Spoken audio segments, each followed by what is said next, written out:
कर बर बदन करहुँ अनुग्रह सोई बुद्धि रास शुभ गुण सदन जो सुमिरत सिद्धि होई गणनायक करि बर बदन करहुँ अनुग्रह सोई बुद्धि रास शुभ गुण सदन बंदं गुरुपद पद्म परागा सुरुचि सुबास सरस अनुरागा मंगल भवन अमंगल हारी उमा सहित जहि जपत पुरारी सुमिर शिवा शिव पारि पसाऊं बरनऊं रामचरित चित चाऊं पानी ग्रहण जब कीन महेशा यह से तब सकल सुरेशा हरि रामचरित सब आए प्रेम पुलक लोचन जल छाए कवन सुकाज कठिन जग माही जो नहीं होई तात तुम पाही राम काज लगी तब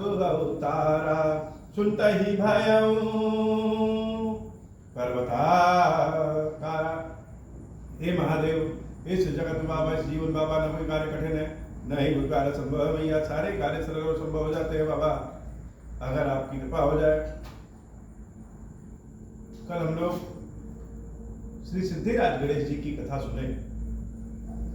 इस कीरेश्वर धाम में देवताओं के जितने स्वरूप, ईश्वर के जो रूप विद्यमान हैं, जिनको हम देख सकते हैं, थोड़ा थोड़ा उन सब की कथा हम लोग आज और आने वाले कुछ दिनों में सुनते रहेंगे।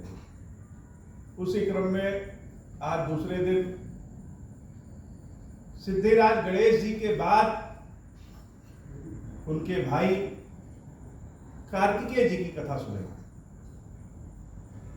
यद्यपि कार्तिकेय जी गणेश जी से बड़े, लेकिन प्रथम पूज्य तो गणेश हैं और छोटे होने के नाते लाड़ दुलार छोटों को ज्यादा मिलता है।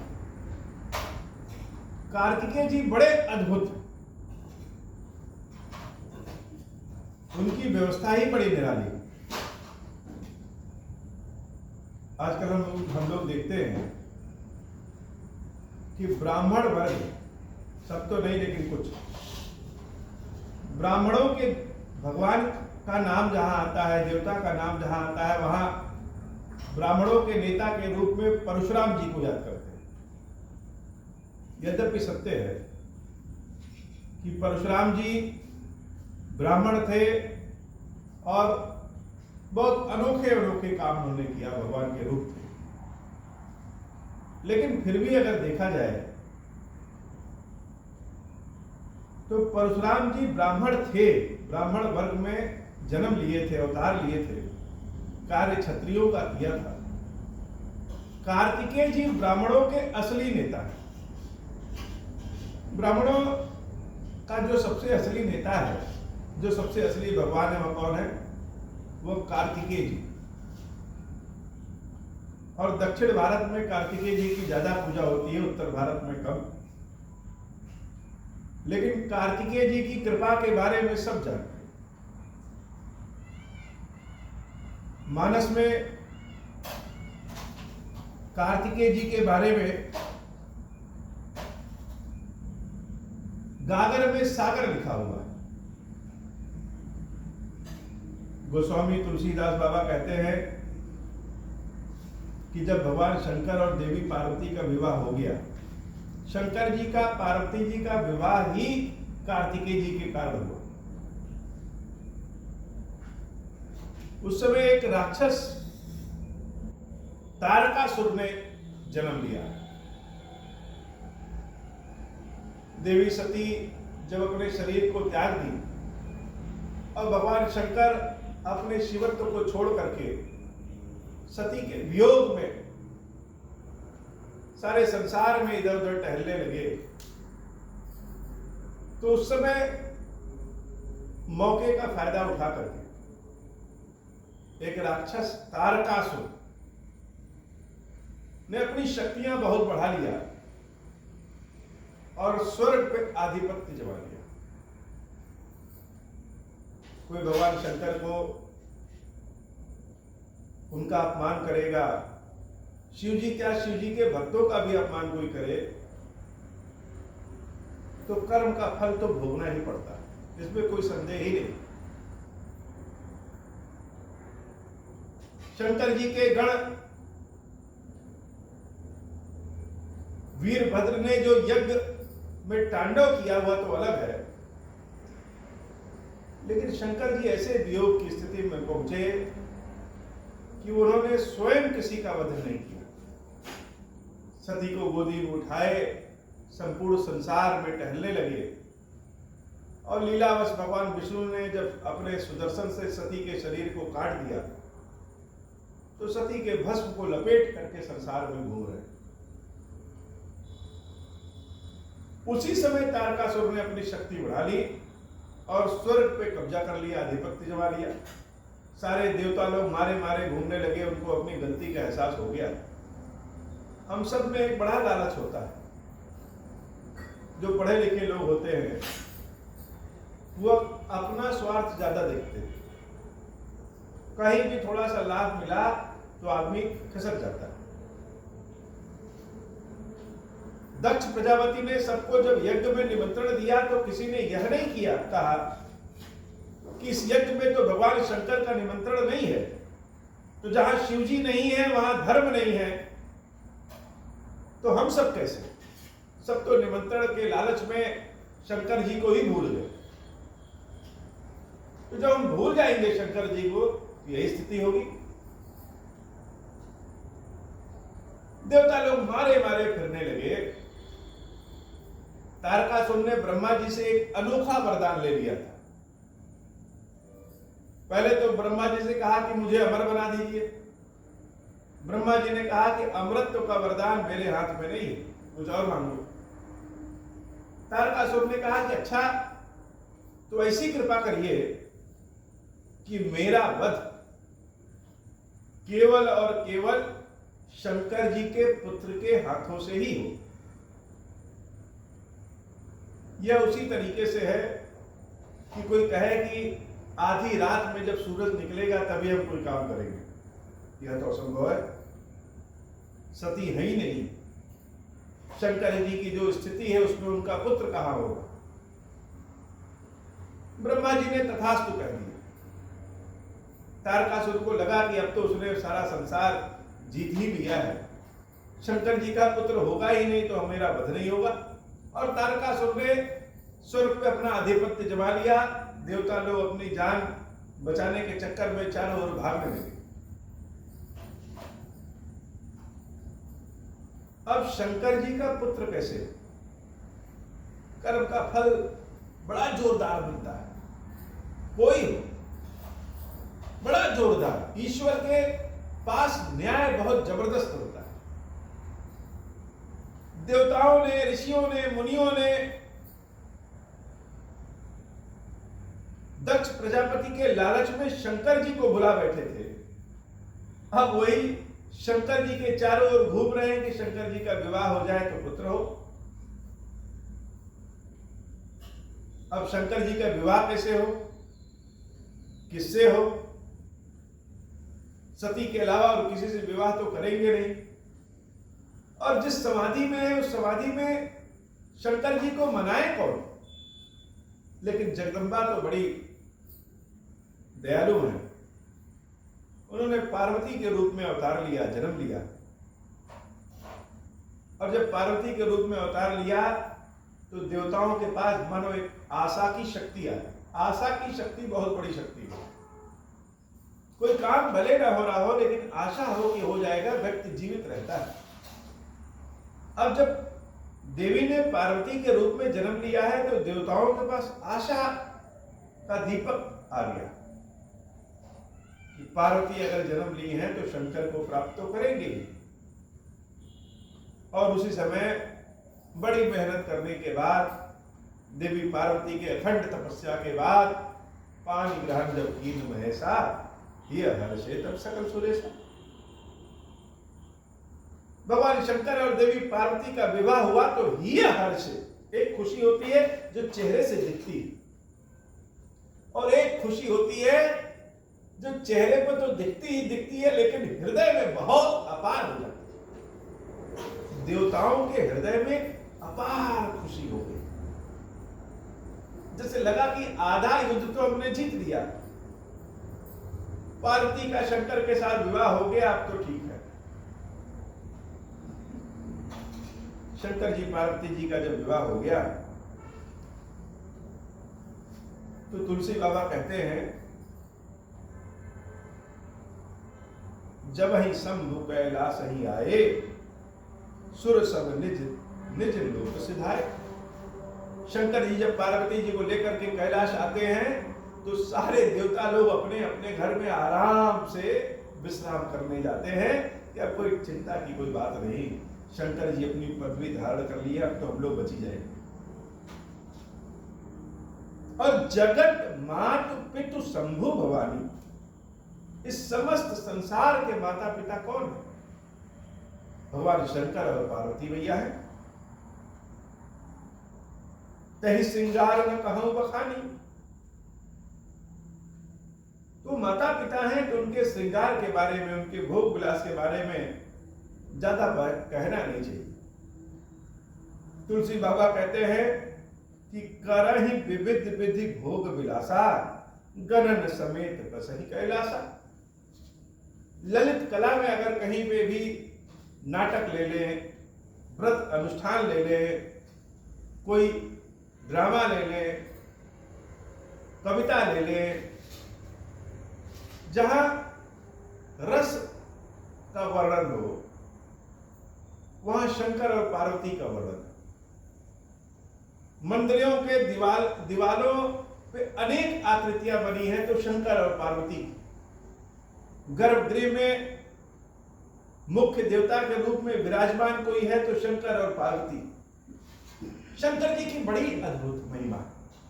ये जैसे लोग किसी के हो जाते हैं,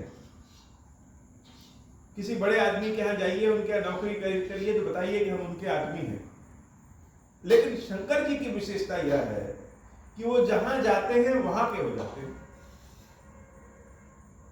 कहीं कोई पीपल के पेड़ के नीचे बिठा दिया तो पीपलेश्वर हो गए, कहीं कोई गंगा के किनारे बिठा लिया तो गंगेश्वर हो गए। जहां जिस स्थान पे उनको बैठा दो वह वहीं के हो जाते हैं। यह शंकर जी की विशेषता है।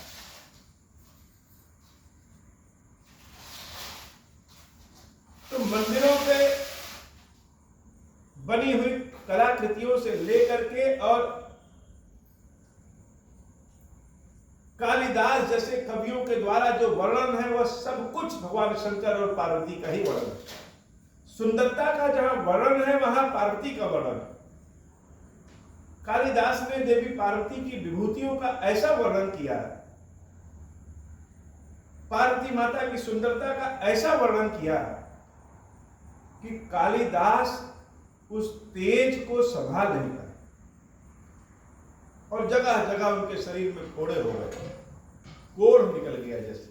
जैसे 20 वाट का कोई बल्ब है और उसमें एकदम धुआंधार करंट प्रवाहित कर दे तो बल्ब क्या होगा? बल्ब तो फूट ही जाएगा। इस शरीर की इतनी क्षमता ही नहीं है कि शंकर पार्वती के तेज को हम बर्दाश्त कर सके, उनका बखान कर सके। तो तुलसी बाबा बड़े होशियार हैं, वो धीरे से हाथ जोड़ के निकल लेते हैं कि जगत मात पितु शंभु भवानी, तेहि श्रृंगार न कहूं बखानी। उनका श्रृंगार का बखान क्या है? धीरे से निकल लिए और आगे एक लाइन लिख दिए, करहि विविध विधि भोग विलासा, गणन समेत बसहि कैलासा, हर गिरिजा बिहार निति नयऊ, यही विधि विपुल काल चली गयऊ। बहुत अनेक विधियों से शंकर पार्वती ने कैलाश में और हर जगह संसार में विहार किया, अपने गणों के साथ भोग विलास किया। इतना सुंदर समय आ गया और जब भोग विलास कर लिया तब क्या हुआ? तब जग में उषट बदन कुमारा, तार असुर समर जय मारा, आगम निगम प्रसिद्ध पुराना, सम्मुख जन्म सकल जग जाना। उसके बाद कार्तिकेय जी का जन्म हुआ। और कार्तिकेय जी का कैसे थे?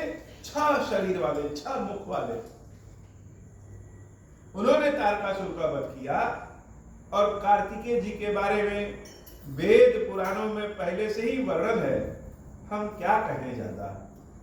जगु जान सन मुख जन्म कर्म प्रताप पुरुषारथ महा, तेहि हेतु मैं वृष केतु सुख कर चरित संक्षेप ही कहा। कार्तिकेय जी के बारे में तो सारे संसार में लिखा है, सारे संसार में वर्णन है, हम क्या वर्णन करेंगे, इसलिए हम संक्षेप में लिख दे रहे हैं।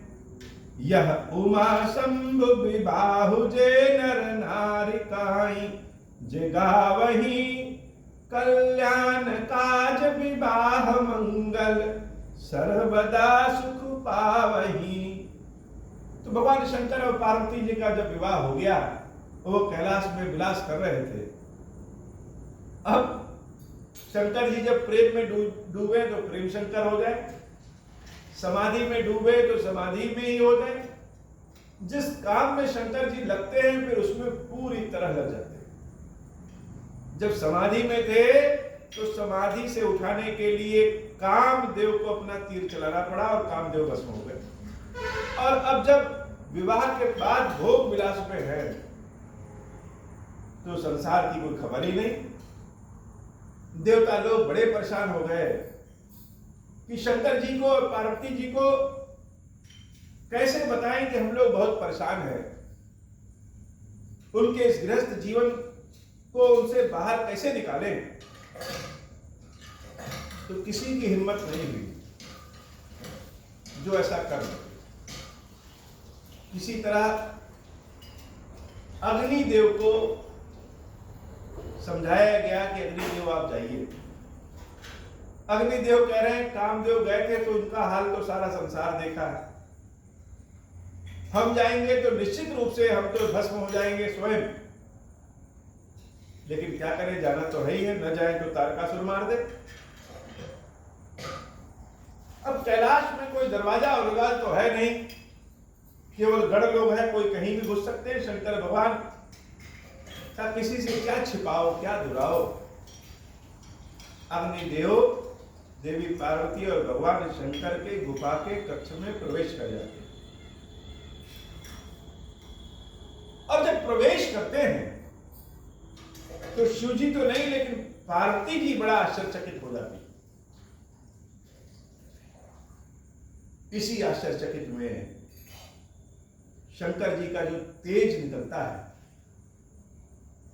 उस तेज को अग्नि अपने मुंह में भक्षण कर लिया। पार्वती ने अग्नि को श्राप दे दिया कि मेरा तुम्हें ऐसा श्राप है कि अच्छा हो बुरा हो सब कुछ तुमको खाना पड़ेगा, हर चीज का भक्षण तुम्हें करना पड़ेगा। अब आज अग्नि प्रज्वलित कर दीजिए तो उसमें टायर जला दीजिए, कूड़ा करकट जला दीजिए, या फिर सुंदर सुंदर सुगंधित हवन की लकड़ियां जला दीजिए। अग्निदेव को तो सब कुछ खाने पड़ता है, पार्वती मैया का श्राप है। लेकिन उस तेज को अग्निदेव जब अपने मुख में रख के वहां से चल दिए तो शंकर जी का दिव्य तेज इतना तेजोमय था कि उसके तपन को अग्निदेव भी बर्दाश्त नहीं कर पाए। तो क्या करें, लगा कि अग्निदेव अब स्वयं जल के भस्म हो जाएंगे। तो उन्होंने उस शंकर जी के तेज को गंगा में प्रवाहित कर दिया। अब गंगा मैया तो सबका उद्धार करने वाली, शंकर जी की जटा से निकली शीतल जल। गंगा मैया ने राक्षसों से उस तेज को छुपा करके बहुत दिन रखा। तारकासुर के राक्षस भगवान शंकर को उस तेज को ढूंढने लगे कि न तेज मिले और न उससे कोई बालक जन्म ले। गंगा मैया ने उस तेज को अपने पास भीतर में छुपा के रखा, लेकिन वह इतना तेज था कि गंगा मैया भी जवाब दे गई कि अब हम इसको नहीं रख सकते। तो क्या किया, इसी बीच समय व्यतीत हो गया। अब वह तेज धीरे धीरे बालक के शरीर का आकार लेने लगा। अभी पूरा बालक बना नहीं। गंगा मैया ने उस तेज को अपने किनारे लगा दिया कि अब हम बर्दाश्त नहीं कर पाएंगे इनकी गर्मी। वहां गंगा जी के किनारे 6 कृतिकाएं, देवियों की उच्च श्रेणी होती है कृतिका। उन 6 कृतिकाओं ने जब गंगा किनारे ऐसे तेज को देखा तो गंगा जी ने प्रार्थना किया कि इसको धारण कर ले। अब अकेले तो नहीं धारण कर सकते। शंकर जी के तेज को 6 भागों में बांटा गया और सभी कृतिकाओं ने अपने अपने गर्भ में धारण कर लिया। अब कुछ समय के बाद 6 बच्चों का जन्म हुआ और 6 बच्चों को एक में मिला करके भगवान कार्तिकेय प्रकट हुए, जिनके 6 सिर थे। 6 माताएं थी इसलिए उनके 6 सिर थे। उन 6 माताओं ने कार्तिकेय जी का बहुत लालन पालन से देखभाल किया। पार्वती मैया इधर अपने बच्चे को ढूंढने में परेशान है और समय आने पे जब वो किशोरावस्था के हुए तो कार्तिकेय जी को भगवान शंकर और पार्वती जी के पास पहुंचाया गया। पार्वती माता ने जब कार्तिकेय को देखा तो अनुपम दुलार प्रेम दिया। और कार्तिकेय जी बड़े शरारती। भवानी ने कहा कि इतने दिनों से हम तुमको देखे नहीं है, तुम किशोर वय के हो गए और धीरे से बड़े हो जाओगे। कुछ लोग कहते हैं कि श्राप दिया, कुछ लोग कहते हैं वरदान दिया, लेकिन कार्तिकेय को पार्वती मैया ने ऐसी अनूठी शक्ति दिया, वरदान दिया कि तुम हमेशा किशोर ही रहोगे, बड़े होगे। माता ने अपने प्रेम दुलार को जीवन पर्यंत करने के लिए बच्चे जब बड़े हो जाते हैं तो दूर हो जाते हैं। कार्तिकेय भगवान को ऐसी शक्ति दी कि वो हमेशा किशोर रहेंगे, बड़े होंगे ही।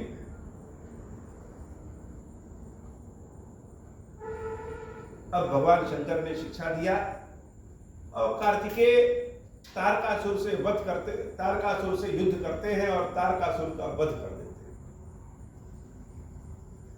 यह कथा संक्षेप में लग रही होगी, लेकिन कार्तिकेय जी की कीर्ति ऐसी है, जब किसी के जान पे आ जाती है और कोई जान बचाने वाला हो जाता है, तब समझ में आता है कि वो तो साक्षात भगवान है।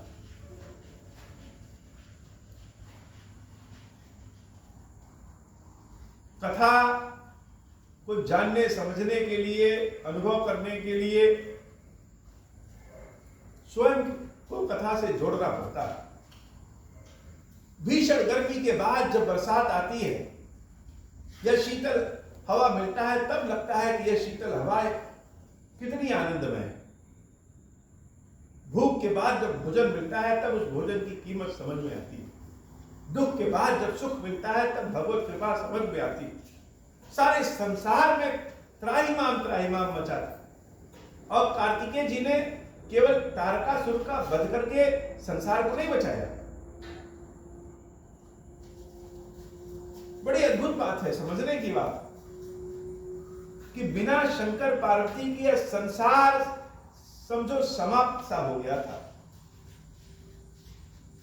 आज भी विवाह करने का एक प्रमुख कारण यह होता है कि हमारा कुल, हमारी जाति, मानव जाति यह क्रमशः आगे बढ़ती रहे। अगर आगे न बढ़े, बच्चे न हो, तो संसार समाप्त हो जाए। शंकर पार्वती के विवाह का एक कारण भी यही था कि कार्तिकेय का जन्म। तो कार्तिकेय जी ने शंकर जी पार्वती जी का विवाह करवा करके सारे संसार को प्रसन्न किया और तारकासुर का वध भी किया। उसके बाद ये कार्तिकेय जी शंकर जी के परम भक्त जिसको कहते हैं, वो परम भक्त हो गए। जगह जगह मंदिरों का निर्माण, तीर्थों की स्थापना, वेदों का अध्ययन, वेदों पुराणों की व्याख्या, ये सारा काम कार्तिकेय जी ने किया। और एक बार कार्तिकेय जी नाराज होके एक पहाड़ पर जाकर के बैठ गए। ये नाराज बहुत जल्दी होते हैं और मान भी बहुत जल्दी जाते हैं। जैसे घर में कोई एक सदस्य होता है ना, कि थोड़ा सा टेढ़ा होता है, हृदय का टेढ़ा नहीं होता, स्वभाव का टेढ़ा होता है। कार्तिकेय जी को यही जानिए, कम उम्र में जिम्मेदारी मिल जाए तो टेढ़ा व्यक्ति हो जाता है। कार्तिकेय जी नाराज होकर के चले गए एक पर्वत पे। उनको मनाने के लिए गणेश जी गए तो भी नहीं माने, पार्वती मैया गई तो भी नहीं माने, भगवान शंकर गए तो भी नहीं माने। अंत में यह निर्धारित हुआ कि ये चारों लोग अब इसी पर्वत पे रहेंगे और उस पर्वत को कहा गया श्रीशैल। भगवान शंकर देवी पार्वती के साथ ज्योतिर्लिंग स्वरूप में घृणेश्वर महादेव के नाम से, घृणेश्वर शंकर के नाम से उस जगह पे आज भी विद्यमान है। बहुत सारे सिद्ध पीठों की स्थापना भगवान कार्तिकेय जी ने किया। देवताओं की पुत्री जिसको देवसेना कहते हैं, देवसेना का विवाह भगवान कार्तिकेय जी से कराया गया। और जो कार्तिकेय भगवान की 6 माताएं हैं, जिसको संस्कृत में कहेंगे षष्ठी, इन 6 माताओं ने अपनी बहू देवसेना को अपना पदभार दे दिया, अपनी शक्ति दे दिया। उसी दिन से देवी देवसेना माता षष्ठी के रूप में, जिसको छठ मैया कहते हैं, छठ माता के रूप में पूजित हो गई। जब हम लोग देवी की महिमा के बारे में सुनेंगे, उसमें जानेंगे कि छठवीं शक्ति कौन है, कैसे है और इसके क्या महात्मा है। भगवान कार्तिकेय का देवसेना के साथ विवाह हुआ और संपूर्ण संसार के लोग भगवान शंकर के धीरे धीरे भक्त होने लगे। एक से बढ़कर एक तीर्थों की स्थापना कार्तिकेय जी ने किया। दक्षिण भारत में इनको कहते हैं मुर्गन। समस्याओं से बचाने वाले कौन है? कार्तिकेय। और कार्तिकेय जी ने ऐसी व्यवस्था की कि गणेश जी को ज्यादा करना ही नहीं पड़ता है, सारा बना करके तो कार्तिकेय जी रख देते हैं। और गणेश जी अपने भाई को बहुत मानते हैं। ऐसे कार्तिकेय से मेरा बारंबार प्रणाम है कि हे प्रभु, हे स्वयं भगवान शंकर के स्वरूप कार्तिकेय जी, इस धाम में भी आपका निवास है, अपनी कृपा प्रदान करिए। और जैसे एक से बढ़कर एक तीर्थ आपने बनाए, वैसे इस खीरेश्वर धाम को आप बनाइए, जिससे इस धाम में आने वाले श्रद्धालुओं का, भक्तों का कल्याण हो सके, खीरेश्वर बाबा की कृपा प्राप्त हो सके। जैसे तारकासुर का वध करके आपने संपूर्ण संसार को बचाया था, आज के समय में यह कलयुग ही तारकासुर के समान है। दरिद्रता, निर्धनता, रोग, ऋण, अज्ञानता, व्याकुलता से पीड़ित होकर के तमाम तरह के पाप लोग कर लेते हैं और उसका परिणाम जन्म जन्म तक भोगते रहते हैं। अज्ञानी में ही सही भगवान शंकर खीरेश्वर महादेव के पास लोग जब आए तो ऐसी कृपा करिए कि उनके कष्ट दूर हो सकें और हम बाबा की सेवा भक्ति करते हैं। वैसे तो कार्तिकेय जी के बारे में जितना कहें कम है, लेकिन आज की कथा इतनी ही। श्री खीरेश्वर महादेव जी, खीरेश्वरी मैया जी, हम सब के ऊपर बाबा कृपा करिए। अब हो प्रसन्न प्रभु मोह पर, नाथ दीन पर नेहूं, निज पद भगति देहु प्रभु पुनि दूसर पर देहु। तब माया वश जीव जड़ संतत फिरहि भुलाना। हम पर क्रोध न करिय प्रभु कृपा सिंधु भगवान। शंकर दीन दयाल अब हम पर मोह कृपाला। साप अनुग्रह वही जहि विधि नाथ थोरहि काल। दीन दयाल बिरुद संभारी हरहु नाथ मम संकट भारी। जय विधि होई नाथ हित मोरा करहु सुबेगी जानि दास मैं तोरा। राम राज बैठे त्रैलोका हर्षित भय गए सब शोका। जे सकाम नर सुनहि जय गावहि सुख संपत्ति नाना विधि पावहि। जो इच्छा करी हूँ मन माही हरि प्रसाद कछु दुर्लभ नाही। मंगल भवन अमंगल हारी उमा सहित जहि जपत पुरारी। मंगल भवन अमंगल हारी उमा सहित जय जपत पुरारी। बोले श्री खीरेश्वर महादेव जी, खीरेश्वरी मैया जी की सदा ही जय हो। खीरेश्वरम, हे भगवान शंकर, आप ऋण पातक दुर्भाग्य और दरिद्रता की निवृत्ति के लिए तथा संपूर्ण पापों का नाश करने के लिए मुझ पर प्रसन्न होइए। मैं दुख और शोक की आग में जल रहा हूँ, संसार भय से पीड़ित हूँ, अनेक प्रकार के रोगों से व्याकुल और दीन हूँ। खीरेश्वर, मेरी रक्षा कीजिए। देव देवेश्वर, सबको निर्भय कर देने वाले महादेव जी, मेरी इसकी हुई पूजा को पार्वती जी के साथ ग्रहण कीजिए। मेरा मंगल करिए महादेव। शिव शंभु महादेव, शिव शंभु महादेव, शिव शंभु। ओम श्री राम।